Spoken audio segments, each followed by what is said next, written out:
Peuple de Dieu, est-ce que vous êtes là? Amen. Est-ce que vous m'entendez? Alléluia. Je prie que le Seigneur te localise ce matin. Je prie, quelle que soit la situation que tu connais, que le Seigneur te fortifie et te console. Alléluia. Avant tout, je voulais commencer par une histoire. Une histoire que j'ai entendue et qui traduit fidèlement ce que nous avons entendu vendredi, que Dieu ne faillit jamais. Et il y avait cette histoire dit ceci: il y avait un roi et il y avait un fidèle serviteur. Et ce fidèle serviteur, il servait éventuellement le roi. Et à chaque fois, il disait que Dieu est bon et ne fait pas d'erreur. Dieu est bon et ne fait pas d'erreur. Dieu ne faillit jamais. À chaque fois, il répétait ça au roi, que Dieu est bon et il ne fait pas d'erreur. Et un jour, le roi et son serviteur, ils sont rendus à la chasse. Ils ont fait une partie de chasse. Et quand ils arrivent à la chasse, vous savez comment ça se passe? Ils mettent les champs, et puis après, le chien, quand le chien cavale, il commence à aboyer, et puis s'il y a un gibier, le gibier il sort, et puis les gens sont prêts avec leur fusil pour tirer sur le gibier. Et justement, ils ont vu un lion, et le lion, justement, et ils ont tiré sur le lion. Mais le lion, avant d'être abattu, il a attrapé le doigt du roi et il a arraché le doigt. Et le serviteur continue à dire: Dieu est bon et il ne fait pas d'erreur. Ah, imaginez-vous, pendant qu'il était en train de soigner le roi est devenu furieux. Il est tombé dans une furieuse. Il était furieux et c'est pas possible. Comment tu oses dire, on vient de m'arracher le doigt, Dieu est bon, il ne fait pas d'erreur. Il a pris le serviteur, il l'a mis en prison. Comme ça t'apprendra de dire n'importe quoi. Dieu est bon, il ne fait pas d'erreur. Et pendant qu'il était dans la prison, ce serviteur disait toujours: Dieu est bon, il ne fait pas d'erreur.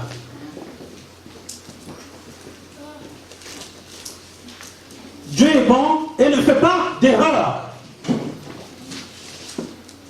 Pendant que le serviteur était dans la prison, il commençait à louer Dieu, il continue à louer Dieu. Dieu est bon, il ne fait pas d'erreur. Le roi, il prend tous ses autres amis, il va encore à une partie de chasse. Et cette fois-ci, quand ils arrivent pour chasser, ils tombent sur une tribu.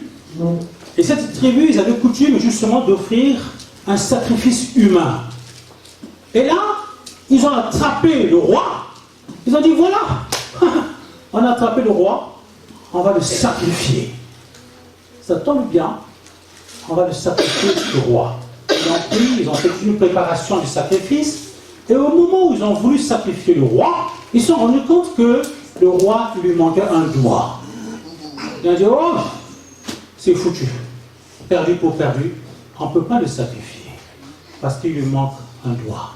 Dieu est bon et il ne fait pas d'erreur. Et le roi, il a dit: oh, ça y est, j'ai compris la leçon. Dieu est bon, il ne fait pas d'erreur. J'ai failli partir, j'ai failli me sacrifier. Et à cause de ce doigt qui m'a manqué, j'ai sauvé la mort. J'ai compris la leçon. Dieu est bon et il ne fait pas d'erreur. Alors il va courir à la prison et dit: libérez-moi mon serviteur. Il a vu le serviteur et dit: tu es libre. C'est fini, j'ai compris que Dieu est bon et ne fait pas d'erreur. Mais mon serviteur, mais toi, tu es en prison. Enfin. Et tu continues à dire que Dieu est bon, il ne fait pas d'erreur. Mais qu'est-ce que tu fais en prison? Et elle dit: mon roi, tu sais quoi? Dieu est bon, il ne fait pas d'erreur. Mon roi, si on était partis tous les deux à la chasse, toi tu avais un doigt en moi, et moi j'étais intact, on m'aurait sacrifié. Dieu est bon, il ne fait pas d'erreur. Dieu est bon et ne fait pas d'erreur. Oh, cette histoire, ça paraît une histoire banale, souriante, amusante, mais sans dit long. Quelle que soit la tribulation, quelles que soient les épreuves que nous pouvons passer, dis-toi bien que Dieu est bon et ne fait pas d'erreur. Dieu ne faillit jamais, c'est le message que nous avons entendu vendredi. Mon point, c'est quoi? Que les bontés de Dieu se renouvellent toujours. Mon point, là où je vais en arriver, c'est quoi? Quand on n'a pas le fin mot de toute l'histoire, on ne peut pas trancher. Il faut connaître le début de l'histoire et la fin de l'histoire pour mieux cerner, pour avoir une bonne compréhension de l'histoire. Dis-toi bien que Dieu est bon et ne fait pas d'erreur. La bonté de Dieu se renouvelle toujours. Alors, frères et sœurs, il faut que tu sois ingurgé dans la parole pour que tu puisses dire Dieu est bon et ne fait pas d'erreur. Il faudrait que tu puisses travailler pour que la bonté de Dieu se renouvelle. Il faudrait que tu sois enraciné dans le fondement qui est Jésus-Christ pour pouvoir dire Dieu est bon. Parce que c'est facile de dire Dieu est bon quand tout va bien. Mais quand tout va mal, quand tu es dans la vallée de l'ombre, c'est là où on sait en qui tu as cru. Et c'est là de dire que Dieu est bon et ne fait pas d'erreur. Mon Rédempteur est vivant. Il est mon bouclier et il relève ma tête, quelle que soit la situation. Alléluia. Je ferme la parenthèse. Ce n'était pas le message. Alors, je voulais parler justement des épreuves. Vous savez, dans la parole de Dieu, il y a beaucoup de cas qui sont arrivés. Mais je voulais vous parler personnellement d'un personnage qui a connu des difficultés. Oh, je ne sais pas ce que vous vivez dans votre vie, mais ce qui est sûr, que Dieu est capable d'appeler l'existence des choses qui n'existent pas. Si nous avons la foi qui est une ferme assurance des choses qu'on espère, est une démonstration réelle de celles qu'on ne voit pas. Si tu as la foi, si tu es affermi, quelle que soit l'adversité, quel que soit dans le creux où tu es, tu diras toujours que Dieu est bon et ne fait pas d'erreur. Alléluia. Alors nous allons voir ce personnage, je vais le nommer, c'est Job. Oh, vous connaissez tous l'histoire de Job. Je crois que si nous allons énumérer tout ce qui est par là où il est passé, Job, à côté de ton problème que tu vis aujourd'hui, tu diras, finalement il y a pire.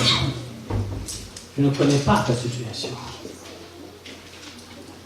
Je ne connais pas ce quoi tu passes. Je ne connais pas ce que tu vis dans ta maison. Mais ce dont je suis sûr, que ce Dieu qui est grand, qui est puissant, il est capable de changer toutes circonstances, toutes situations. Les situations désastreuses qu'elles soient-elles, elle est capable de te relever pour ce matin. Il est tout puissant, il est grand. Et c'est pour cela qu'il est mort, et c'est pour cela qu'il est ressuscité. Il n'est pas venu pour les gens du dehors, il est venu pour les gens de la maison aussi. Alléluia. Il est venu pour toi et pour moi. Alors frère, quelle que soit la situation que tu vis, quelle que soit l'épreuve que tu es tenté d'amorcer, Dieu est capable de te tenir par la main et de te relever. Alléluia. C'est de ça que je voulais vous parler ce matin. Alors j'ai nommé que je voulais parler de Job. Alors je vais parler brièvement, résumer à peu près de ce qu'a connu Job. Et puis nous allons continuer par la suite. Alors vous connaissez tous que Job, c'est un personnage de l'Ancien Testament. Et c'est vrai que lui, il a connu des épreuves. Alors qu'il était un homme très bon, il était un homme très pieux, il est un homme très aimé de Dieu. Il avait plusieurs enfants et il avait de nombreux serviteurs. Il était riche, n'est-ce pas? Il possédait des terres, Et il vivait bien. Et Satan, toujours lui, on a entendu ce matin qu'il est venu pour détruire et dérober. Il dit, mais... Parce que le Seigneur a dit de Job que mon serviteur est intègre et fidèle.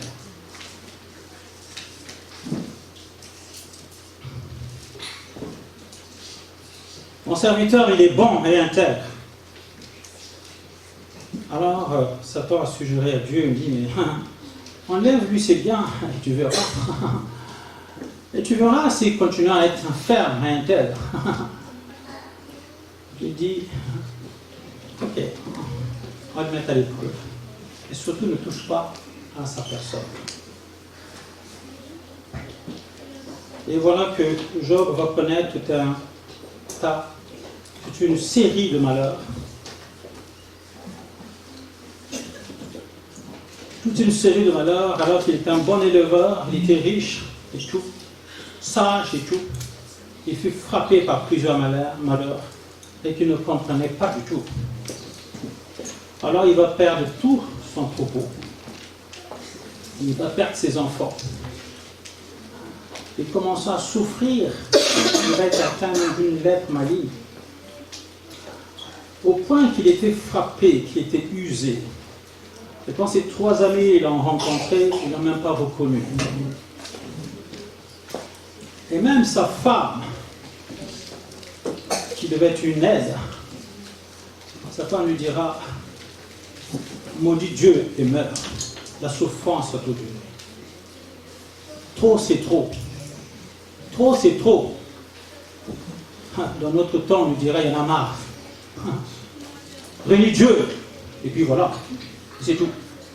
Mais lui, Job, il est resté intègre, fidèle, malgré la situation qu'il a connue, malgré les hauts et les bas. Il est passé dans la vallée de l'ombre de la mort. Il est passé d'abattu, découragé, mais il n'a pas renié Dieu. Il est resté fidèle et intègre. Oh, je ne sais pas s'il y a quelques maris dans la maison. Je pense que si tes amis, tu dis, je crois que trop c'est trop. Et si encore tu perds tes enfants, tu perds tout ce que tu avais, tout ce que Dieu t'a donné, et tout commence à dissiper, tu commences à manger un clochard, je ne sais pas quoi. Et même, combien même ta femme ou tes proches te disent, trop c'est trop, maudit Dieu, maudit Dieu. Je pense que tu réfléchiras 2 fois. Tu te diras, oh là là, pourquoi je ne me considère pas? Quand tu regardes comment tu étais, tu regardes dans le rétroviseur là où tu étais, comment tu étais, et quand aujourd'hui tu te regardes, tu te dis, oh là là là là là là là, ma femme a peut-être raison, mes amis ont peut-être raison. Oh, les amis qui étaient des consolateurs, mais fâcheux. Mais lui, malgré l'adversité, malgré tout ce qu'il a pu connaître, toute la perdition, il a tenu bon.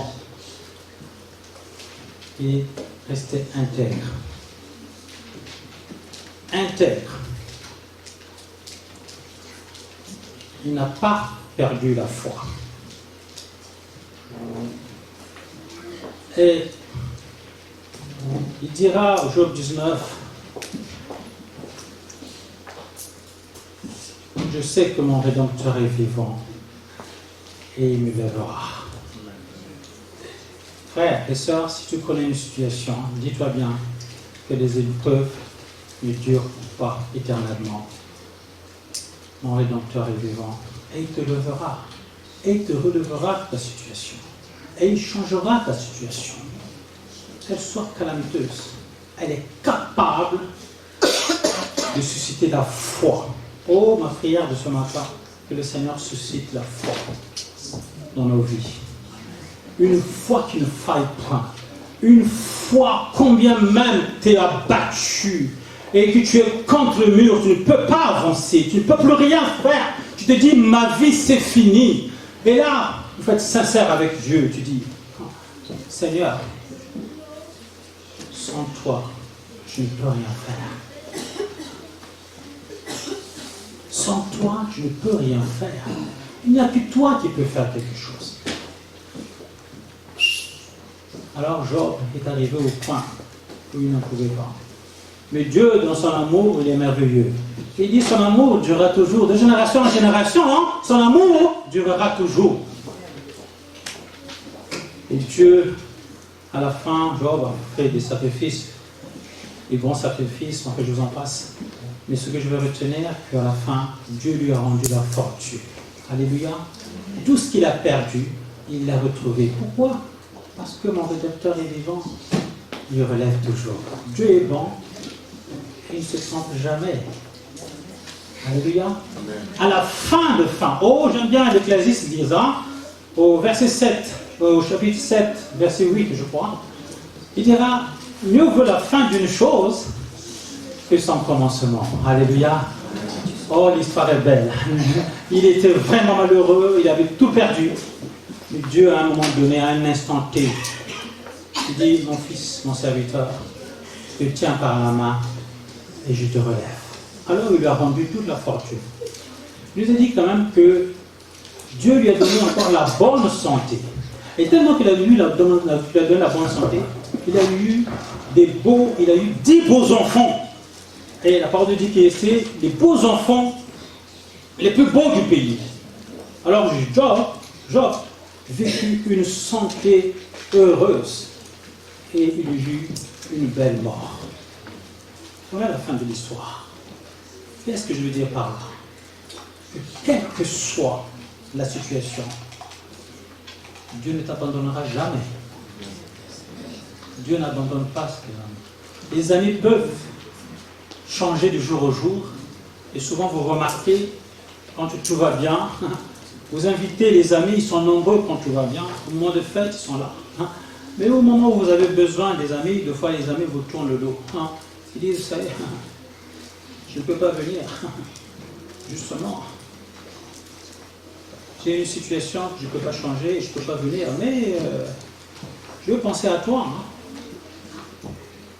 Non, au moment où tu veux que tu sois entouré par les amis, et les amis, ils ont d'autres situations, ils ont d'autres préoccupations. Autrefois, c'est parce qu'ils ne veulent pas, ils veulent bien, mais ils ont d'autres préoccupations. Alors, ils privilégient d'autres préoccupations que la situation à toi. J'aime bien, quelqu'un dira, il avait commis des méfaits et il avait pris un avocat. Et cet avocat, il est venu, il commençait à plaider, il a commencé à venir le voir en prison, il commençait à dire, qu'est-ce que tu as fait au fait? Raconte-moi ton histoire pour que je puisse plaider pour toi. Et la personne commençait justement à dire l'histoire, et quand tu arrives à la fin de l'histoire, l'avocat a dit, ah, attends toi-même, tu as fait tout ça? Ah non, je ne peux pas plaider pour toi. J'ai mes principes. Voyez-vous, les hommes, c'est comme ça. Les hommes, ils vont par intérêt. Les hommes, à un certain moment, ne peuvent pas aller jusqu'au bout. Le Seigneur Jésus, lui, il est allé jusqu'au bout. Il a donné sa vie pour nous, pour que nous ayons la vie aujourd'hui. Jésus est bon. Alléluia. Amen. Alors, quelle est ta situation que tu vis? Est-ce que la situation de la maladie? Est-ce que tu as un problème de loyer? Est-ce que tu as un problème de papier? Est-ce que tu as un problème d'avancement? Tu n'as pas eu la promotion depuis, alors quand tu l'as promis? Dieu est capable de faire un miracle ce matin. Amen. Dieu est capable de changer ta situation. Quelles que soient les épreuves que tu connais, quelles que soient les situations que tu vas vivre, il est capable de te prendre par la main et de te relever. Pourquoi? Parce que Dieu est bon et ne fait pas d'erreur.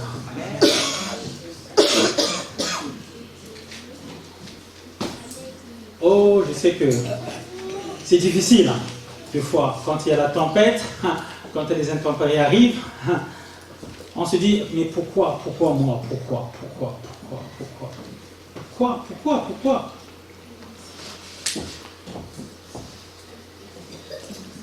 Pourquoi moi? Oh, le diable est toujours le même, il dira, il va encore mettre un ingrédient, il va encore mettre des pensées négatives. Si vraiment Dieu t'aimait, tu n'aurais pas connu ça. Si vraiment tu es de Dieu, ah non, quand même, là, trop c'est tôt. Mais dis-toi bien, c'est en ce moment-là qu'il faut être bon, c'est en ce moment qu'il faut tenir ferme, être persévérant. Oh, dans 1 Corinthiens 10, 13, il est écrit ceci. Aucune tentation ne vous est parvenue qui n'ait été humaine Et Dieu qui est fidèle ne permettra pas que vous soyez tentés au-delà de vos forces. Vous savez, quelle que soit la tentation, quel que soit là où tu es tombé, de si bas là où tu es tombé, à un certain moment, quand vraiment tout commence, tout s'effondre, c'est là où que Dieu intervient. Là où l'homme ne peut pas, Dieu est capable de faire un miracle. Là où tu ne peux plus, tu es complètement abattu, complètement terrassé, effondré, où tu n'as même plus rien où t'accrocher. C'est en ce moment-là que le spirituel agit. C'est en ce moment-là que tu deviens. Tu dis, Seigneur, je suis arrivé au point. Si tu ne me tends pas la main, Seigneur, tout s'écroule. Je suis fini, fichu. Et c'est là que Dieu te parle. C'est là que Dieu dit, Dieu est bon, il ne fait pas d'erreur. Je vais vous raconter brièvement un témoignage. Un témoignage d'une femme. Au Maroc, je vais parler d'un autre témoignage. Je vais vous parler de la persévérance. J'étais dans une croisade comme aujourd'hui. Alors l'homme de Dieu qui était devant, qui prêchait ce jour-là, il commençait à prêcher sur la délivrance, sur la guérison. Et à un certain moment, il a vu dans la salle une personne paralysée. Et il va inviter ce paralytique, il va demander aux deux grands frères costauds pour tenir le paralytique et l'avancer un peu devant. Et c'est ce que les frères ont fait, ils ont tenu l'un à l'autre, ils ont amené la femme qui était handicapée devant. Et de là, il a dit, pendant qu'il le tenait, il a dit, a invoqué, au nom du Seigneur Jésus, lève-toi et marche. Et les frères l'ont lâché, et le paralytique, il est tombé. Le prédicateur dit, relevez-le. Il dit, au nom de Jésus, lève-toi et marche. Pour la deuxième fois, la femme est tombée. Et il y avait un monsieur qui était derrière, un monsieur de bon sens qui était derrière. Il a dit, mais pasteur, vous voyez très bien que la personne souffre, il a mal. Arrêtez! Mais le pasteur n'a pas écouté ça. Il a dit, relevez-le. Il a dit, au nom de Dieu, lève-toi et marche. Oh, pour la troisième fois, le paralytique a couru dans la salle, il est parti au fond de la salle et est revenu. Au nom de Jésus. La persévérance paie. La persévérance paie. Oh, de toi à moi, on aurait dû. Oh, j'ai prié une fois, au nom de Jésus, ça n'a pas marché. Oh, ben, je crois que. Oh, peut-être parce que je n'ai pas jeûné, parce qu'il était écrit jeûner et prier. Oh, c'est parce que peut-être je n'ai pas jeûné, c'est pour ça que ça n'a pas marché. Oh, ben écoute, bon, on va remettre ça, on va passer à autre chose. On va prier à la fin de la réunion, et on verra ça demain. Non. Le pasteur, il savait en qui il a cru. Il dit, je sais ce que je sais, que mon Rédempteur est vivant. Je sais ce que je sais, que Jésus-Christ, quand il dit quelque chose, il le réalise. Je sais ce que je sais, que celui qui est en moi est plus fort que celui qui est dehors. Je sais ce que je sais, que la parole est vraie. Je sais ce que je sais, que sa parole a autorité et puissance. Je sais ce que je sais, que la parole vivifie. Il ramène à l'existence des choses qui n'existent pas. Et le paralytique a couru dans la salle. Pourquoi? Parce qu'il a eu foi. Pourquoi? Parce qu'il a persévéré. Pourquoi? Parce qu'il savait que la bonté de Dieu est réelle. Le miracle s'est produit. Frère, veux-tu continuer à être abattu? Veux-tu continuer à écouter le diable? Que Dieu ne guérit plus, que Dieu ne fait plus de miracles, que là où tu es tombé, Dieu ne peut plus rien faire? Non. Il est le même, hier, aujourd'hui, éternellement. Ce qu'il a fait hier, il est capable de le faire. Il est capable d'intervenir dans ta vie, quelle que soit ta situation. Alors ne baisse pas le bras. Je suis venu te dire ce matin que tiens bon dans cette situation où je te trouve. Ne regarde pas à gauche, à droite. Ne promène pas le regard inquiet, mais aie les yeux fixés sur Jésus-Christ. C'est lui qui va te sauver. Il est la solution. Il est capable d'opérer un miracle. Il est capable de te visiter. C'est ce Dieu merveilleux que je voulais vous parler ce matin. C'est Jésus-Christ qui est tout pour nous.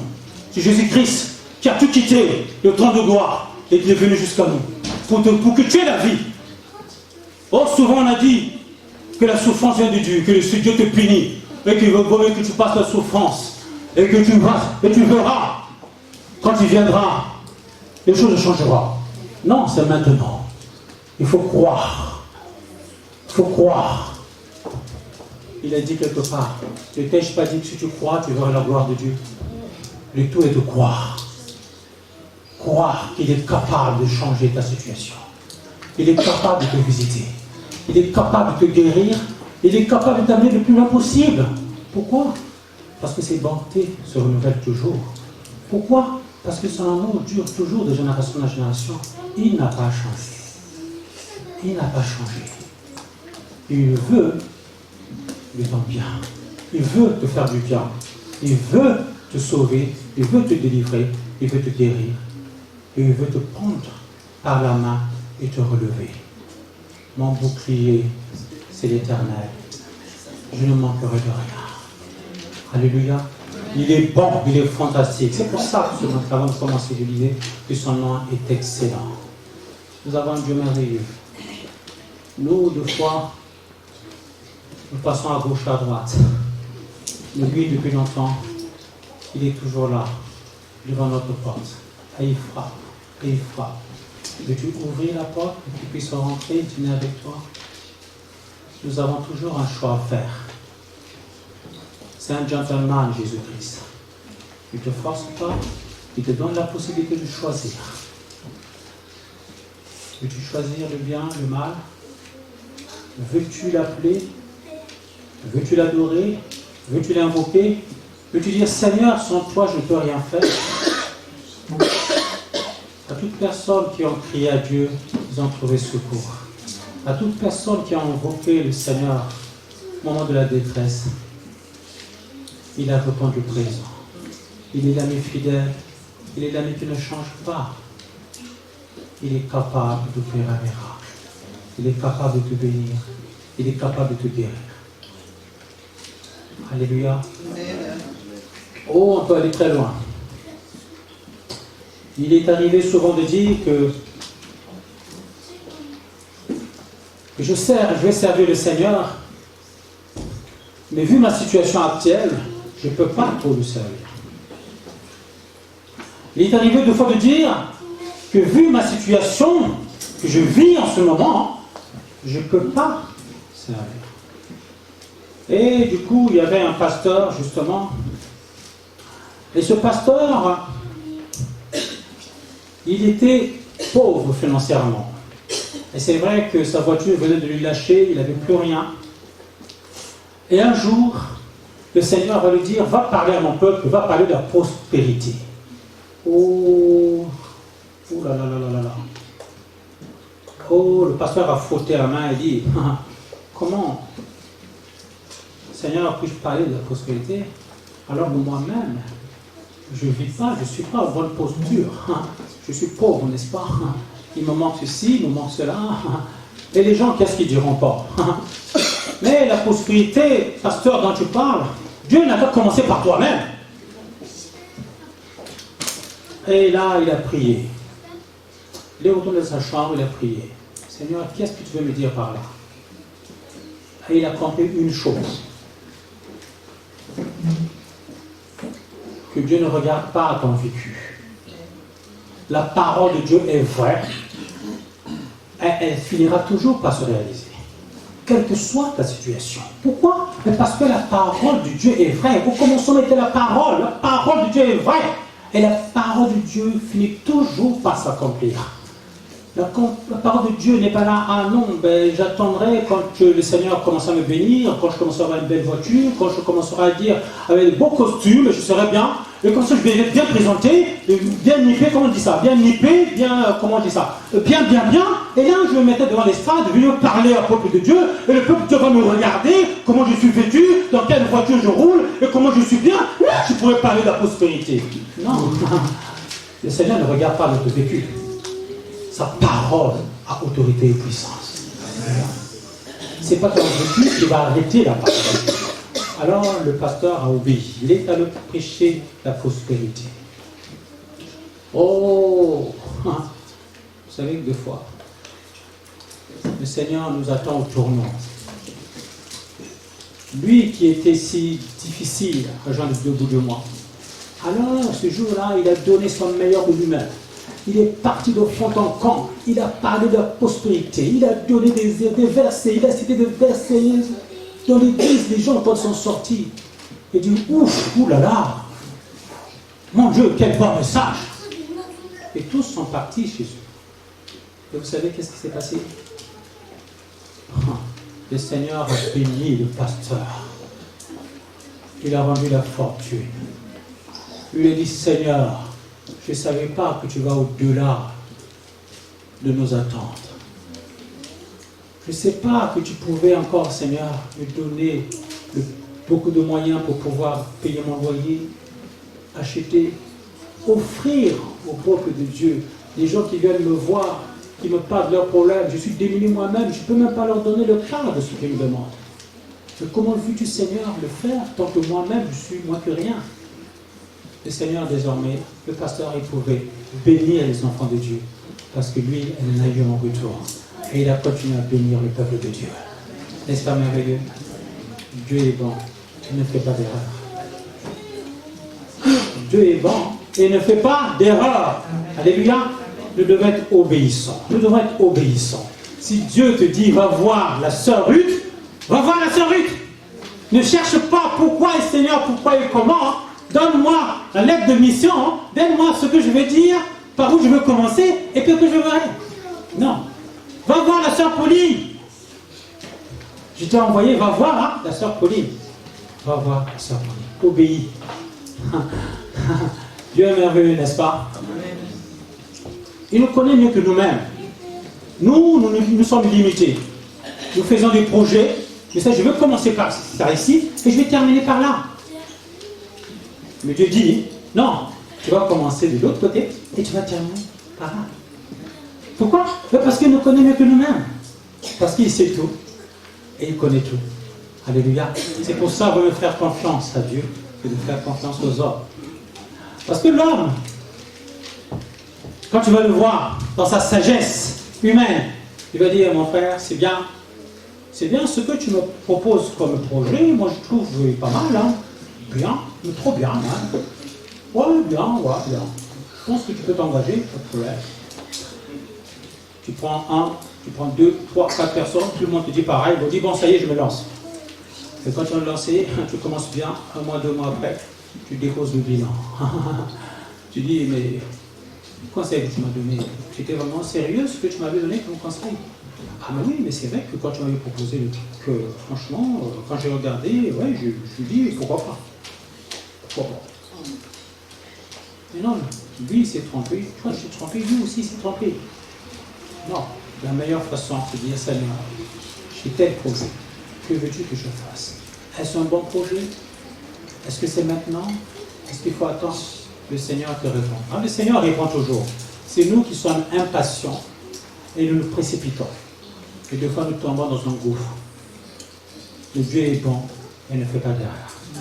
C'est pour cela qu'il faut demander toujours l'approbation du Seigneur avant de s'engager, surtout dans un grand projet. Alléluia. Que le Seigneur vous bénisse. Dieu est bon et ne fait pas d'erreur. Dieu ne faillit jamais. Ce qu'il a dit, il va encore le faire. Pourquoi? Parce qu'il n'est pas là pour venir mentir. Il est bon, clairvoyant. Que le Seigneur vous bénisse. Nous allons prier.